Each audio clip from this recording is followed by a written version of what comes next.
सभी को नमस्ते। आपका हिंदी ऑनलाइन प्रज्ञा चैनल पर स्वागत है। हम पढ़ रहे हैं शब्द शक्ति और कल हमने शब्द शक्ति के बारे में शब्द शक्ति की परिभाषा देखी थी। फिर किसी भी शब्द का अर्थ किन किन आधारों पर लिया जा सकता है, यानी कि 3 आधारों पर लिया जा सकता है, ये हमने देख लिया था। उनकी परिभाषाएं देख ली थी और हमने शब्द शक्ति की मोटा मोटी सारणी हमने बना ली थी। वैसे तो पूरी नहीं आई थी वो, जैसे जैसे मैं शब्द शक्ति पढ़ाऊंगी वैसे वैसे वो सारणी फिर से बनवाती रहूंगी ताकि आपको ध्यान में रहे। लेकिन अभिधा शब्द शक्ति आज हम पढ़ रहे हैं। अभिधा शब्द शक्ति के कोई दूसरे भेद नहीं है, ये एकदम सीधी और सरल है। तो सबसे पहले हम देखते हैं अभिधा शब्द शक्ति की परिभाषा कि अभिधा शब्द शक्ति होती क्या है। अभिधा शब्द शक्ति की परिभाषा देख रहे हैं पहले। जहां किसी शब्द या वाक्य का सांकेतिक या मुख्य अर्थ, सांकेतिक या मुख्य अर्थ या सीधा और प्रचलित अर्थ या साधारण अर्थ प्रकट हो, उसे अभिधा शब्द शक्ति कहते हैं। बहुत ही सीधी और सरल है ये। जैसे कि नाम है, सीधा और सरल अर्थ प्रकट होता है, उसी प्रकार से इसके भी कोई भेद नहीं है और एकदम सीधी सी है। जहां किसी शब्द या वाक्य का सांकेतिक या मुख्य अर्थ प्रचलित हो, कौन से अर्थ? सांकेतिक या मुख्य अर्थ प्रचलित हो, उसे अभिधा शब्द शक्ति कहते हैं। या ऐसे भी कह सकते हैं कि जहां किसी वाक्य का साधारण अर्थ या सीधा अर्थ प्रचलित हो या सुनते ही अर्थ समझ में आ जाए, उसे क्या कहते हैं? अभिधा शब्द शक्ति कहते हैं। फिर दूसरी परिभाषा इसकी एक वाचक शब्द के वाच्यार्थ को प्रकट करने वाली शब्द शक्ति अभिधा शब्द शक्ति कहलाती है।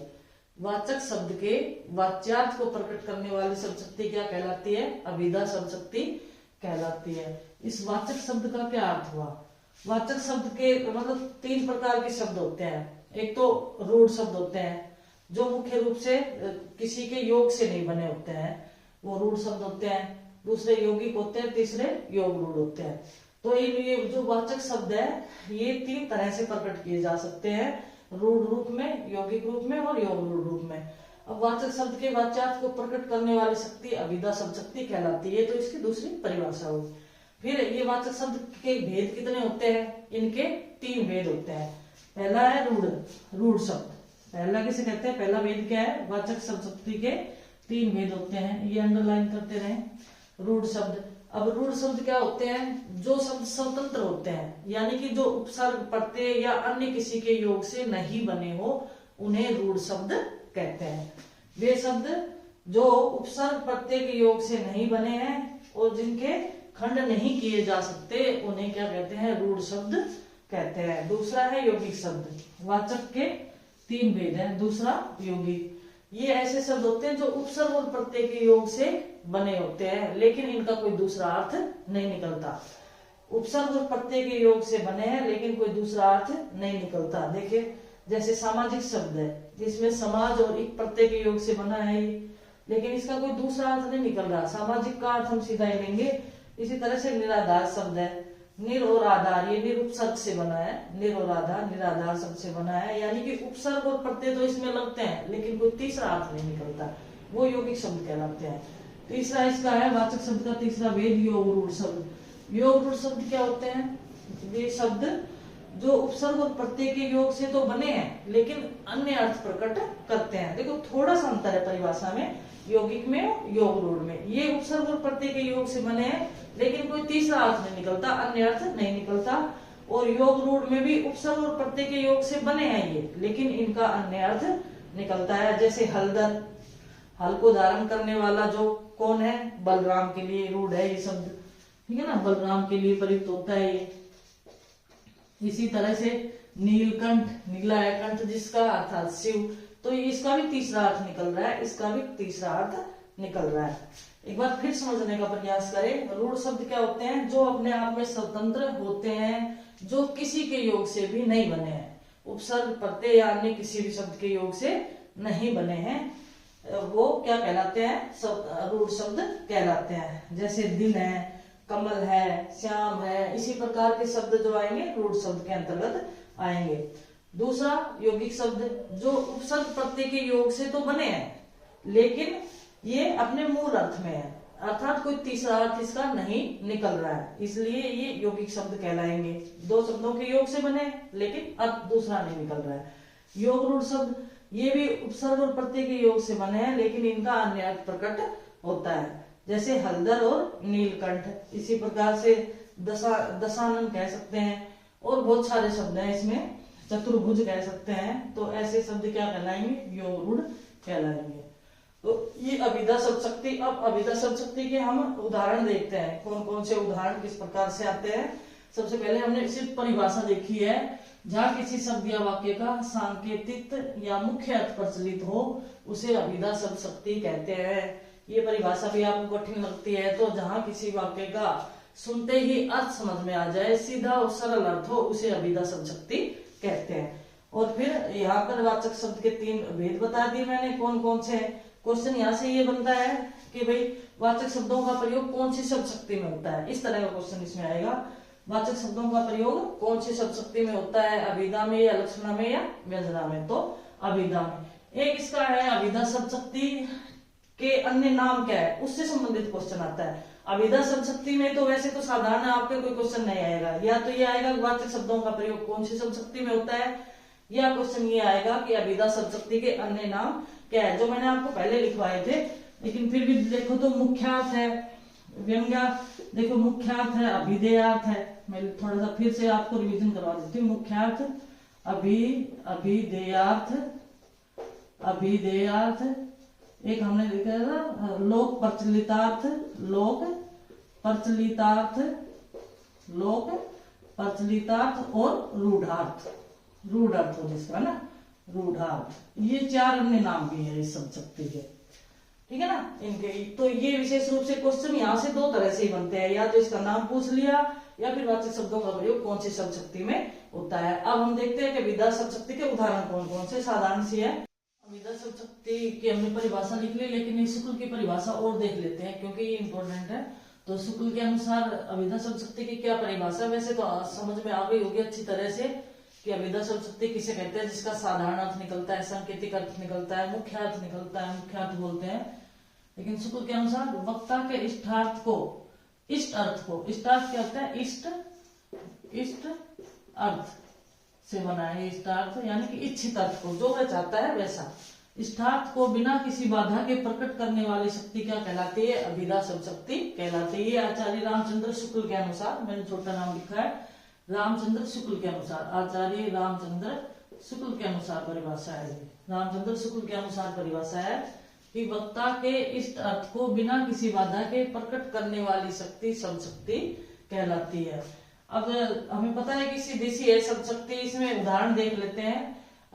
गद्य में तो उदाहरण कम आने की संभावना है, जहां तक आएंगे पद्य में आएंगे। तो देखो जैसे सबे सहाय सबल के, कौन निबल सहाय, कि सबल की यानी कि जो शक्तिशाली लोग हैं उनकी तो सभी सहायता करते हैं, लेकिन निर्बल की सहायता कोई नहीं करता। तो इसका सीधा सा अर्थ हमारे समझ में आ रहा है कि इसका अर्थ क्या है, कोई दूसरा अर्थ इसमें नहीं निकल रहा है कि निर्बल के सबल के साथ तो सभी होते हैं, उनकी सहायता तो सभी करते हैं, लेकिन निर्बल की सहायता कोई नहीं करता, सीधा सा अर्थ है। दूसरा है करत करत अभ्यास के जड़मति होत सुजान, जो मंद बुद्धि व्यक्ति होता है वह भी बार बार अभ्यास करने से सुजान यानी कि बुद्धिमान बन जाता है। तो इसका भी सीधा अर्थ हमने ग्रहण किया, कोई दूसरा अर्थ इसमें नहीं हो रहा। तीसरा उदाहरण है विचार लो कि मृत्यु हो, न मृत्यु से डरो कभी। तुम ये विचार कर लो कि आप मरणशील है, आपकी मृत्यु निश्चित है, लेकिन फिर भी कभी मृत्यु से नहीं डरना चाहिए। तो इसमें भी कोई दूसरा तीसरा अर्थ नहीं निकल रहा है, इसमें भी सीधा जो अर्थ बता रहे हैं वही हमारी समझ में आ रहा है। और तो आप कोई भी उदाहरण लिख सकते हो गद्य में, तो जैसे कि मोहन विद्यालय जाता है, मोहन विद्यालय जाता है, मोहन विद्यालय जाता है। सूर्य पश्चिम में अस्त होता है, सूर्य पश्चिम में अस्त होता है। अब इनका साधारण ही अर्थ निकल रहा है, कोई दूसरा विशेष अर्थ नहीं निकल रहा। जैसे किसान खेत में हल चलाता है, किसान खेत में हल चलाता है, किसान खेत में हल चलाता है।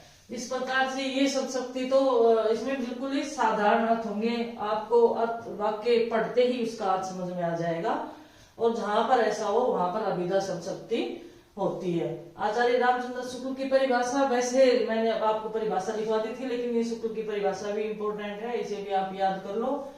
और जहां पर भी यानी कि किसी भी शब्द का अर्थ, किसी भी वाक्य का अर्थ आपको सुनते ही समझ में आ जाए, उसे अभिधा शब्द शक्ति कहते हैं। और ये उदाहरण आप नोट कर ले कि सबे सहाय सबल के कौन निबल सहाय, करत करत अभ्यास के जड़मति हो सुजान, विचार लो की मृत्यु हो न मृत्यु से डरो कभी, मोहन विद्यालय जाता है, सूर्य पश्चिम में अस्त होता है, किसान खेत में हल चलाता है, किसी से कहा आपने कि एक गिलास पानी लाओ, कहाँ जा रहे हो, क्या तुमने काम कर लिया है। इस प्रकार के कोई भी हम साधारण अर्थ जब बोलते हैं, शब्द जब बोलते हैं, तो क्या है कि उनका सीधा अर्थ निकलता है और इसे ही अभिधा शब्द शक्ति कहते हैं। चलो यहाँ से तो कम क्वेश्चन आने की संभावना है, जो 2 क्वेश्चन आने थे वो मैंने आपको बता दिए हैं। अब अगला देखते हैं हम लक्षणा शब्द शक्ति। अब देख रहे हैं लक्षणा शब्द शक्ति। तो लक्षणा शब्द शक्ति कहाँ पर होती है, इसकी परिभाषा है, लक्षणा शब्द शक्ति की परिभाषा, जहां किसी शब्द या वाक्य के मुख्यार्थ को बाधा पहुंचाकर लक्षणों के आधार पर अर्थ निकलता हो। जहां किसी शब्द या वाक्य के मुख्यार्थ को यानी कि मुख्य अर्थ को बाधा पहुंचाकर लक्षणों के आधार पर अर्थ निकलता हो, उसे क्या कहते हैं, लक्षणा शब्द शक्ति कहते हैं। और इसमें ये विशेष नोट करने योग्य बातें हैं कि जहां किसी को कुछ बताया जाए, जहां निर्जीव को काम करते हुए दिखाया जाए, किसी को कुछ बताया जाए, जैसे उपपालंकार में होता है ना, किसी को कुछ बताया जाए, या निर्जीव को कार्य करते हुए दिखाया जाए, और जहां पर लोकोक्ति और मुहावरों का प्रयोग होता है, वहां पर लक्षणा शब्द शक्ति होती है। 3 बातें मैंने आपको बताई, जहां किसी को कुछ बताया जाए और निर्जीव को कार्य करते हुए दिखाया जाए, जैसे तलवारें लहर रही है, भाले चल रहे हैं, ये निर्जीव ही तो है ना। जैसे भाले चल रहे हैं, हम उदाहरण ले, भाले चल रहे हैं, भाले चल रहे हैं, तो ये भाले तो निर्जीव है ना। तलवारें लहर रही हैं, तो तलवारें निर्जीव है। तो ऐसे जगह पर क्या होता है कि लक्षणा शब्द शक्ति होती है। अब देखो पहला उदाहरण इसका, सरदार वल्लभ भाई पटेल लौह पुरुष थे। अब लौह पुरुष का क्या अर्थ हुआ कि वो अपने सिद्धांतों के पक्के व्यक्ति थे। लौह पुरुष, यहाँ पर लौह पुरुष शब्द में क्या है, लक्षणा शब्द शक्ति है। हम उनके लक्षणों के आधार पर कह रहे हैं कि वो अपने सिद्धांतों के पक्के थे, इसलिए उन्हें लौह पुरुष कहा गया। सुरेश जयचंद है। अब जयचंद किसका प्रतीक है, क्योंकि हम इसका सीधा अर्थ नहीं ले सकते ना, लक्षणों के आधार पर अर्थ लेंगे। अब जयचंद प्रतीक किसका है, गद्दारी का प्रतीक है जयचंद। तो यहाँ पर जयचंद के आधार पर हमने अर्थ लिया कि सुरेश तो गद्दार है। इसी तरह से अरे वह तो गाय है, गाय का अर्थ किस रूप में लेते हैं, हम सीधेपन के लिए लेते हैं, किसी व्यक्ति के भोलेपन के लिए लेते हैं। तो जब कोई भी सीधा सरल व्यक्ति दिखता है तो हम उसे कह देते हैं अरे ये तो गाय है। तो यहाँ गाय के लक्षणों के आधार पर हमने अर्थ लिया। फिर उसका घर गंगा पर है, गंगा पर ऐसा थोड़ी ना गंगा की लहरों पर घर है, गंगा के किनारे घर है, तो हमने गंगा के आधार पर अर्थ लिया। मेवाड़ वीर है, मेवाड़ वीर का तात्पर्य मेवाड़ के जो लोग हैं वो वीर है। तो नोट करने योग्य बात यह है कि जहां किसी को कुछ बताया जाए, किसी के बारे में कुछ कहा जाए, या निर्जीव को कार्य करते हुए दिखाया जाए, और लोकोक्ति और मुहावरों का प्रयोग हो, वहां कौन सी शब्द शक्ति होती है, लक्षणा शब्द शक्ति होती है। लाला लाजपत राय शेरे पंजाब थे, हम ये उदाहरण भी लिख सकते हैं इसमें। लाला लाजपत राय शेरे पंजाब थे,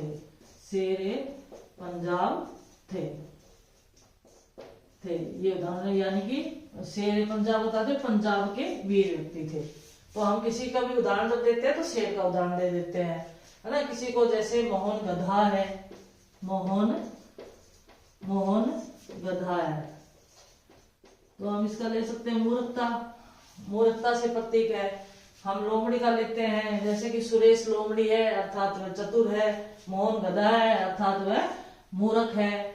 आओ मेरे शेर, कई माएं अपने बच्चों को कहती थी आओ मेरे शेर, इसका मतलब वो वीरता का प्रतीक है कि वो अपने बच्चे को भी वीर मान रही है। इसी प्रकार से किसी को गांधी जी की वेशभूषा पहने हुए या उस तरह से लकड़ी हाथ में लेके हुए देखते हैं तो कहते हैं कि देखो आइए गांधी जी, इस तरह का उच्चारण कर देते हैं, अर्थात गांधी की जो विशेषताएं दिखाई देती है वो उस व्यक्ति में भी दिखाई देती होगी, इसलिए उन्होंने ऐसा कहा। तो लक्षणा शब्द शक्ति जहां किसी शब्द या वाक्य के मुख्यार्थ को बाधा पहुंचाकर लक्षणों के आधार पर जहां पर अर्थ निकलता है, सीधा सरल अर्थ तो निकलता नहीं है, जहां पर सीधा सरल अर्थ निकलता है वह अभिधा शब्द शक्ति होती है, लेकिन जहां सीधे सरल अर्थ निकालने में हमें बाधा हो जाती है तो हम उसके मुख्यार्थ को छोड़ देते हैं और उसके लक्षणों के आधार पर अर्थ लेते हैं, और वहां पर लक्षणा शब्द शक्ति होती है। विशेष बातें याद करने योग्य, जहाँ किसी को कुछ बताया जाए या निर्जीव को कार्य करते हुए दिखाया जाए, या जहाँ पर लोकोक्ति और मुहावरों का प्रयोग हो, वहां पर लक्षणा शब्द शक्ति होती है। ये हमने उदाहरण देखे इसके कि सरदार वल्लभ भाई पटेल लौह पुरुष थे, लौह पुरुष का हमने लक्षणों के आधार पर अर्थ लिया। फिर सुरेश जयचंद है, जयचंद के क्या लक्षण थे उसके आधार पर हमने अर्थ लिया। अरे वह तो निरीगा है, भोलेपन का प्रतीक है, तो हम किसी व्यक्ति को सीधा कहने के लिए इसका प्रयोग कर सकते हैं। उसका घर गंगा पर है, तो गंगा पर यानी कि गंगा के किनारे घर है, न कि गंगा पर। मेवाड़ वीर है, अर्थात मेवाड़ के लोग वीर है। भाले चल रहे हैं, निर्जीव को कार्य करते हुए दिखाया दे, तलवारें चमक रही है। मोहन गधा है, लाला लाजपत राय शेर पंजाब है, आइए गांधी जी, इस प्रकार के सारे उदाहरण लक्षणा शब्द शक्ति के अंतर्गत आते हैं। अब लक्षणा शब्द शक्ति के काफी सारे भेद भी है, भेद के बाद उपभेद है। तो पहला भेद तो इसका रूढ़ा लक्षणा और प्रयोजनवती लक्षणा, हम इसके बारे में अब पढ़ेंगे आगे कि रूढ़ा लक्षणा क्या होती है और प्रयोजनवती लक्षणा क्या होती है। ये लक्षणा शब्द शक्ति के मैंने आपको भेद ये उदाहरण से किसकी परिभाषा लिखवाई है, होती क्या लक्षणा शब्द शक्ति, इनमें किन किन चीजों का विशेष रूप से महत्व शब्द शक्ति। और आज हम दूसरा भेद पढ़ रहे हैं इसका लक्षणा शब्द शक्ति का। पहला हमने अभिधा शब्द शक्ति देख ली है, लक्षणा शब्द शक्ति का भी हमने परिभाषा और उसके उदाहरण देख लिए हैं।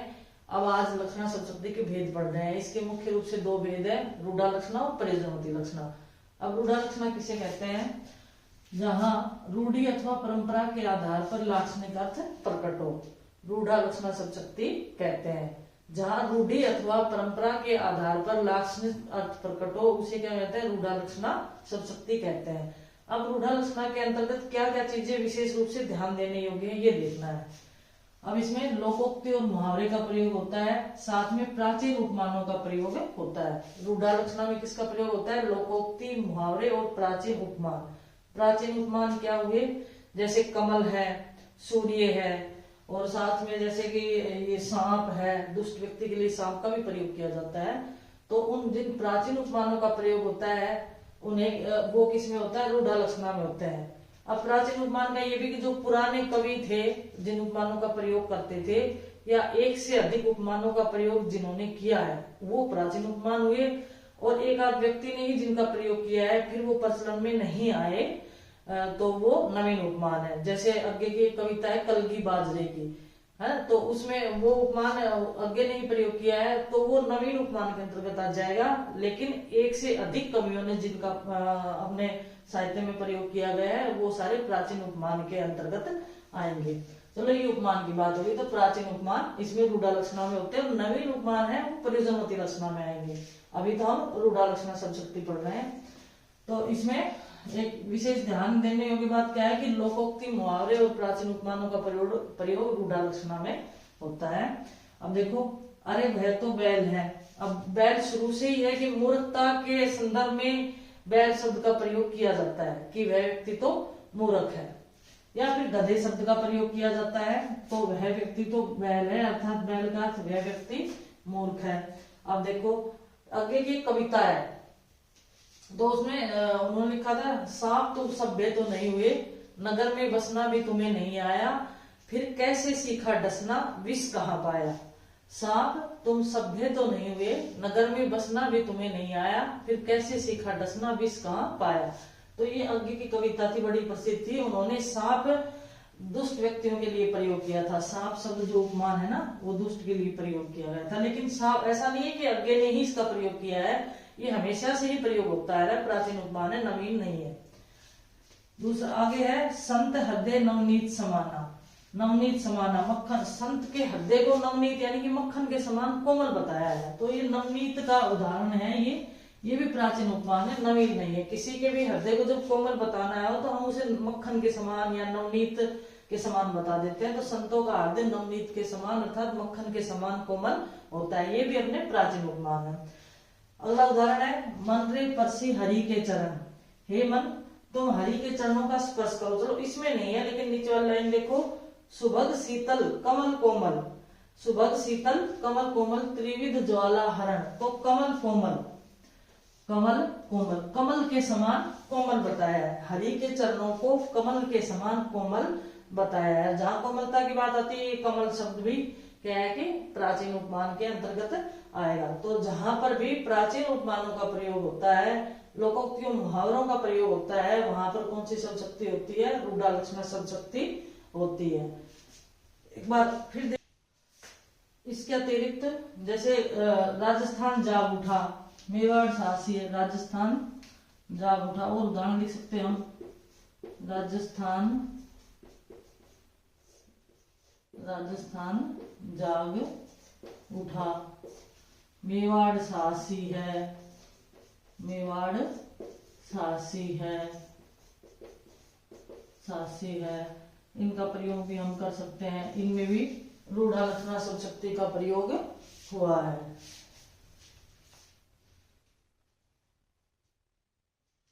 एक मिनट, एक बिहारी की पंक्ति मुझे बड़ी अच्छी याद आ रही है, दरग उर्जत टूटत कुसुम जुरत चतुर चित प्रीति। ये मैं यहाँ देती हूँ, दरग उर्जत टूटत कुसुम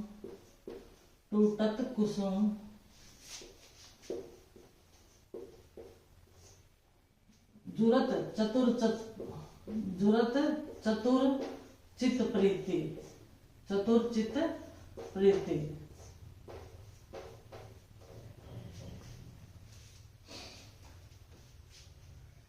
चलो इसका थोड़ा सा बाद में देखते, क्योंकि यहाँ जगह नहीं है और इसको आगे देखेंगे तो बीच में एकदम वैसे हो गया है। इसको बाद में देखेंगे। इसको थोड़ा सा मैं मिटा देती हूँ, फिर इसको देखते हैं ना। तो इन सब में मेवाड़ जाग उठा, यानी कि मेवाड़ के लोग जाग उठे, मेवाड़ साहसी है, मेवाड़ के लोग साहसी है, इन सब में रूढ़ालक्षणा का प्रयोग हुआ है। एक दो